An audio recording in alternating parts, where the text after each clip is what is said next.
Hello, welcome to Plain Talk. I'm your host, AJ Rivera, and we are joined today by Senate candidate Ruth Page Nelson. Ms. Nelson, welcome to the show. Thank you so much. I'm pleased to be here. Of course. So, can you just tell us a little bit about your background? Well, I am a microbiologist and a chemist. I went to the University of Florida. Then I married an electrician over in Atlanta where we had 3 children. We moved to Dothan, Alabama in 2005. I also became a master electrician. I'm a solar trainer. So my focus has been as an entrepreneur to create opportunities inside of our communities. What led me to politics is a very interesting route because I never planned it. I basically like to provide for others as well as myself. I don't think there is any enjoyment in just the big house on the hill by yourself. So I like to see the community come up and about. So I started to initiate a training program down in Alabama, Dothan, after my children went to college and they attended Auburn. And I was moving my business, which I had incubated at Auburn Research Park for 3 years. From here, I was going to move it to Atlanta, but I was invited to bring it to Dothan. And when a Green Jobs Training Center didn't work out, I couldn't figure out all the kinks. So I started to hold meetings and people started to come out and they had some of the strangest stories you've ever heard, and I wound up being called a community activist. So I got thrown into this. And that's a little about my background. That's how I got to become interested in representing others. Gotcha. So why are you choosing now to start your campaign to enter the political field? Well, as I said, we had worked very diligently in Dothan to overcome some of the issues that I believe are pertinent to moving a community forward. If we don't sit at the table and allocate the resources and direct them back to the certain communities that are affected, they won't be a part of the next generation's accomplishments. Say, for instance, how often do you see artificial intelligence displayed in communities of color or even represented? When new technologies come out, we're not there. I was a forerunner on the solar program back in the energy efficiency stimulus money type situation. I was in a meeting with Matt Rogers of McKinsey and Company, that's Buttigieg's company. Yeah. And he was standing there and he said, of the $600 million, most of it is going to you in this room. I had traveled from Dothan with the idea, even the city of Dothan had made me an envoy, with the idea that we would compete on smart grid money, and there were going to be 3 equitable fundings of $200 million. To have this man stand there and say there's only going to be, all of it's going to these people in this room, I was confused. So I asked Stephen Chu, who was then the Secretary of Energy, did you set aside any money for minorities and women?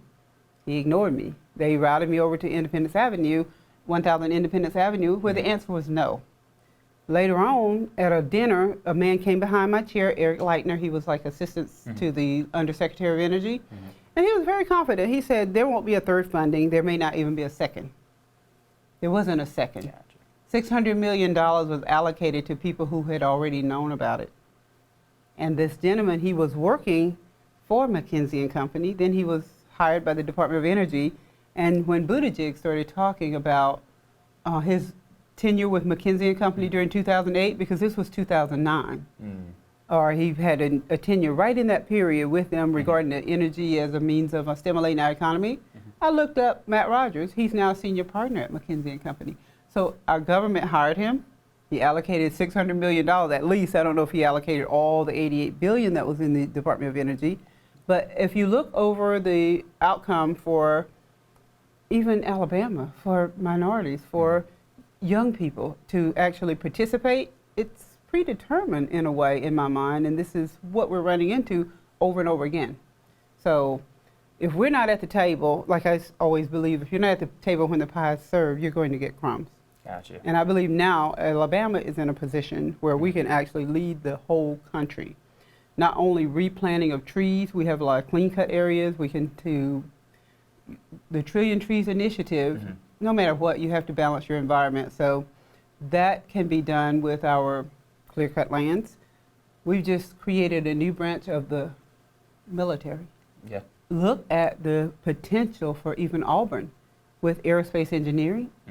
And Huntsville, our deep resource, we can lead on those types of things by developing programs. So I don't think people think like me a lot, and I don't know that we can move the ball forward and include all the younger people with a means of keeping this talent in Alabama. We have to do more to stop the brain drain. Got you. Well, so can you tell us a little bit about your experience so far on the campaign trail? It's been very, very mixed.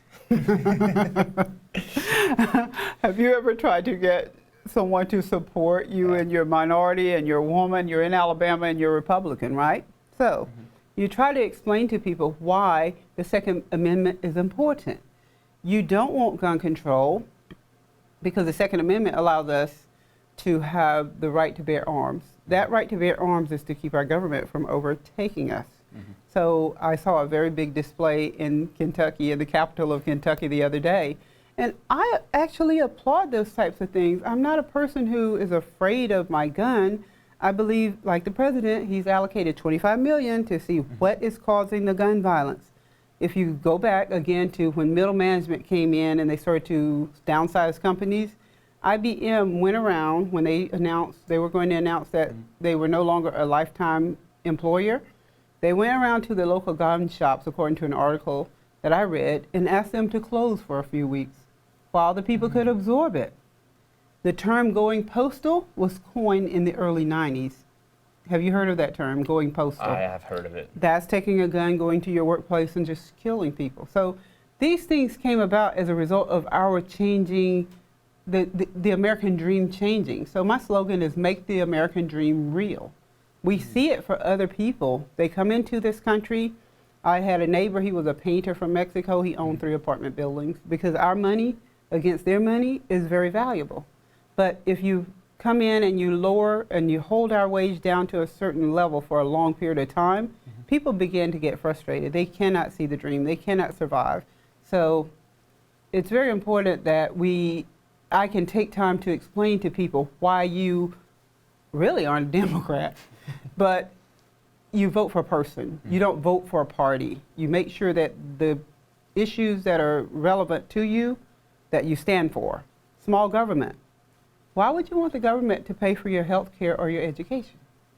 Why don't you ask the government to provide for you an opportunity to make enough money to choose whatever you want? Because the government is not, it's here to serve us, but not to, I'd say, control us. Because once you sign off a certain amount of things that you need for the government to do for you, you're literally giving up a lot of rights, and you're growing government to a point where it will eventually be very large, which it is very large now. And I feel that we need to cut back on a lot of our government sizing. People don't understand why they need a lot of things, and I think, why would someone need to give you if we're all in a free country with the right opportunities? Gotcha. So what do you believe, you've talked a little bit about this, but what do you believe right now to be the most pressing issue in Alabama? I believe it's our education system and the brain drain that we're experiencing. Our education system, our public system, is last in the nation.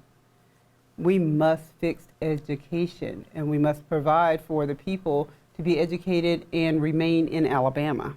I'd like to see a voucher program similar to that which the president has set in place for moving your child from a non-performing school, put in place to not only for that purpose, but for young people like you who are in college. You may wind up with a lot of loans at the end of your tenure, and you have to go get some high-paying job in New York City. Well, I would like to see a voucher program put in place so that we can get a commitment from you to remain in the community, and we pay off your loans and even subsidize the incomes to go to less populated areas and bring this talent that all these wonderful schools in Alabama have. I mean, look at our engineering programs. Look at these. I mean, we're just excellent with things that, imagine if we were putting out aerospace engineers and they have to go to another state. Why not build it here, you know? I'd like to see more research parks put around our schools so that our children, our students, and our young people being trained here want to stay here and can make a competitive life here. Got you. So I think that's the most important. Yeah. So kind of building off of education, there is a new amendment to the Alabama Constitution, titled Amendment 1, about restructuring the way the state Common board, Core. the way that the state board is scheduled to, or structured, so to say. So instead of being the state board being elected by the people of Alabama, the new Governor, commission would be the commission appoints them. the new commission would be appointed by the governor. Where do you stand on that? I believe that the power should remain with the people. That is one of the reasons I believe that we should empower the people at any point that we can. Leave it with the people, but inform them properly as to what has taken place to lead us to this point. You can't continue with the same protocols and thought processes and wind up with something different. Just taking that from the people, I'm not in agreement with that. Alrighty. So, given that, Eagle Eye TV, we are a student-run TV station, what is your message for Auburn University students about why they should vote for you? I believe that I have their best future in mind. I'm concerned that Auburn, first of all, I had 2 children who went here. I had a business that I incubated at the Auburn Research Park, Smart North America, which I love Auburn and I know what students need, but we need you in Alabama most of all. I would create opportunities that would incentivize your staying in Alabama and being a leader of the pack so that we can staff the Space Force, so that when you get out, we have entrepreneurial opportunities for you. When I was in New York City competing on a project, Bloomberg, that was another, but he had a project where the students actually, it was called Startup New York. I'd like to not have other cities attract our students because the incentives just aren't here. We need to make, I will definitely support incentives for you to create any type business that you want, but the support that you get from these universities is second to none. I mean, I was able to put together packages. So what happened, I'm not trying to plug for New York at all. What I want you to understand is putting together the talent resources that we have right here in Alabama with Tuskegee, Auburn, engineering. You can partner with these schools and let this talent be on the resumes for competitive contracts all over this country. And this is what I did. I competed on a project there. It was called Green Light New York. And this is, we have to get the favoritism and I would say corruption out of things. When it was all said and done, I got a call. It said, you have the best team. You have the teaching experience. We like you, but I want you to be a sub to the other guy because the mayor wants them to have it. That mayor was Bloomberg. So I said, it put me in perspective. You don't need to go all around, you need to bloom where you're planted. The best thing to do is fix what we have that needs to be overcome here together. Another thing we need to do is to set up community blue zone type environments so that people who want to live and work together, maybe it's a lot of techies, maybe it's people who just want to eat well and what have you, but we need the blue zone concept, not blue like Democrat, but the blue zones. Are you familiar with that? I'm not. They are calling it blue zones, where people are working and living together and providing for each other the resources they need and living to well beyond 100 years old. I believe Alabama is perfectly suited for that type of an environment, but it's going to take the students to do it. It's going to take the newer generation to bring on new ideas. But we have to make legislation that will make it, attractive for you to live in a remote area. Mm-hmm. Because if you're a doctor or you're a lawyer and you don't have the resources to be in a remote area and your salary is not subsidized and your loans aren't paid, we're never going to maximize the potential here or attract other people to come here to be with you, Yeah. Yep. So there's obviously a lot of candidates that are running for the Republican ticket for the Senate. Right. How do you differ from those candidates? Well, I'm a woman. I'm also a woman of color. Mm-hmm. I have a wide range of experience on the ground. I don't have a war chest, so I don't have the political background. I'm not from the swamp, so I'm not worried about going back to some place I was before, and I haven't done this before. I'm not a career politician. I believe that I can bring a new vision that represents most of America.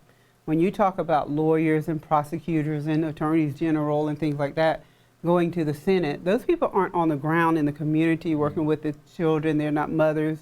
They don't have the same perspective or experience or wisdom that I have.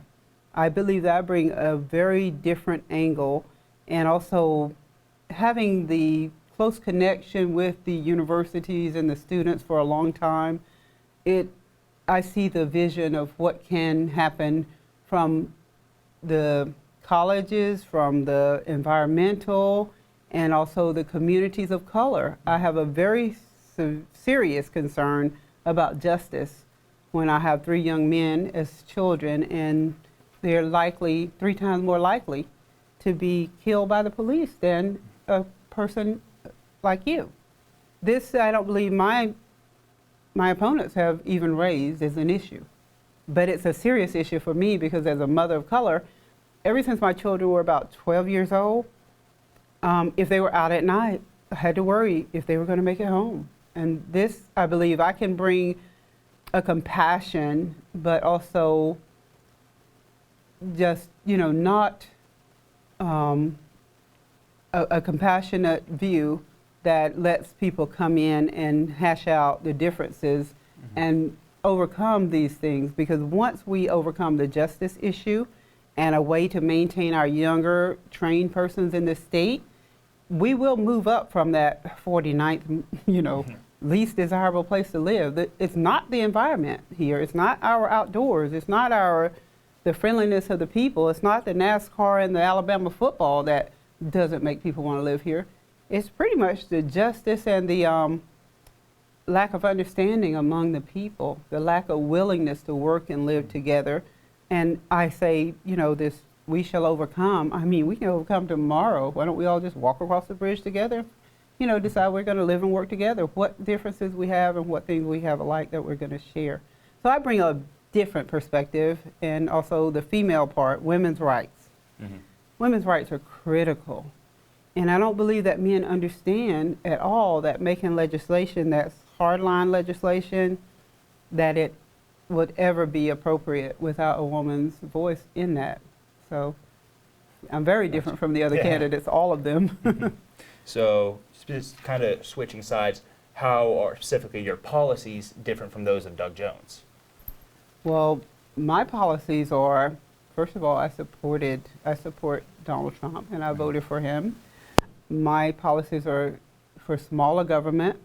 It's not for one-payer Medicaid. I do not agree with that. I agree with the net that would be a temporary way for people to, if they were suddenly out of a job, out of work, or had a loss of a death in the family, it has to be a reason why you don't have the ability to pay. And if you don't have the ability to pay, you have to participate in a program of training and come up so that you can become self-sufficient. Okay, I believe in self-sufficiency. I believe that smaller government, we must make government smaller. Gun control, yes. We do not need any further encroachment on our gun rights. For the pro-life, I believe that we should be pro-life all the way throughout life. I have a different concept because of the killings in the community, mm-hmm. but also abortion should never be anything other than a medical procedure. I believe that it should be left on the table as a medical procedure because when I was in labor with my first child, I had a very bad incident where I had an epidural and me and the baby were affected by it. And they were trying to make decisions as to who lived. But if it wasn't there as a decision at that point, I'd be dead now. So it has to be a medical procedure. That's I don't believe that it should be free and easy or anything outside of the medical profession. So Doug Jones' policies, I don't trust his policies, okay? And as a matter of fact, I'm concerned that the African American community gives their vote away often without requiring anything in return and without actually looking into the depths of what the value of their vote really is. And that, having things that they believe are free, they're not free at all. You're going to pay for them. And if you can become self-sufficient and not just simply check this side of the ballot or that side, then you can actually overcome a lot of the differences that we have, because a lot of the differences are based on I'm going to sit down and someone's going to give me something, and the other, the Republican side is basically do for yourself, be self-sufficient, be proactive, and don't let the government run us.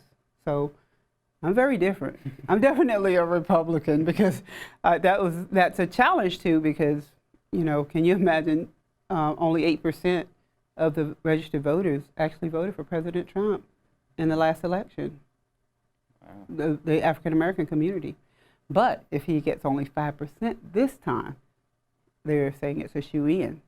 So I intend to work really hard to explain to the African American community why you need to aspire to these goals rather than the goals of socialism.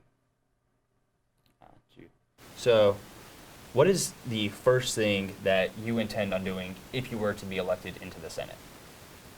I would look at, again, how we restructure education, because not only is education last for our state, for the people of color, it's become a pipeline to prison. So it's tied intricately to the Department of Justice. So I believe that, first of all, restructuring education, making people understand how they can take advantage of voucher programs, identify the shortcomings in each community, because some of it may be transportation, others is just, generational behaviors. We have to look into detail as how we can correct the educational system. If we don't correct the educational system, we're going to keep churning out the same results. Then after that is the justice system. Our justice system is overcrowded, overloaded, and there are a lot of issues. I applaud the president for cleaning up the Department of Justice. Many of the problems in our community are the failure of the Department of Justice to actually be proactive in a certain manner when certain people make certain complaints. So I want to definitely be a part of, bringing more justice to all of the people of Alabama.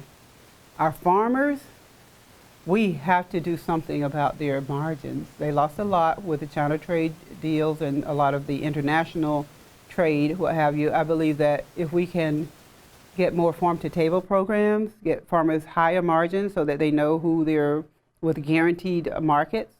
For instance, I would like to see healthy food from our farmers put on the tables in our schools. Also, their cost of operations.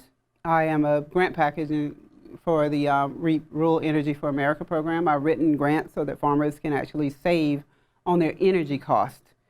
When we put our farmers, make our farmers strong, then we're in good shape. Our veterans, without farmers, food, and national security, we don't have a country.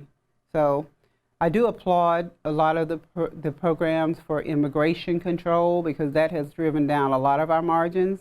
And I think we have to be careful at the way we go about it so that we don't lose the workers before we transfer before we increase the margins. We have to increase these margins, but we can't lose our food supply.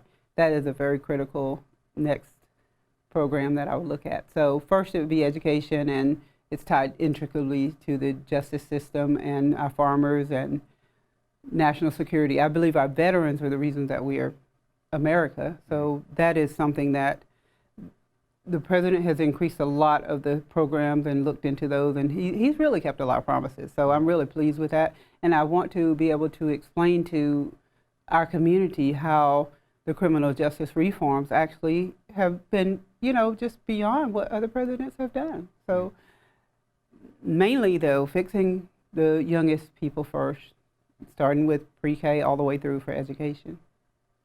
Absolutely. Absolutely. So is there just anything else you would like to say to the voters? Well, yes, of course. I need your vote. I need you to vote for Ruth Page Nelson come this Tuesday, March the 3rd. I want to look out for all of Alabama. I am a Republican. I will definitely uphold the creeds and the beliefs that keep us free, keep us safe, and keep us independent. I want your vote. Please remember me. Vote Ruth Page Nelson, March 3rd. Thank you. Awesome. Well, that's all that we have here today for Plain Talk. Again, a big thank you to Ms. Nelson for coming down here and speaking with us. I'm AJ Rivera and War Eagle. Thank you, War Eagle.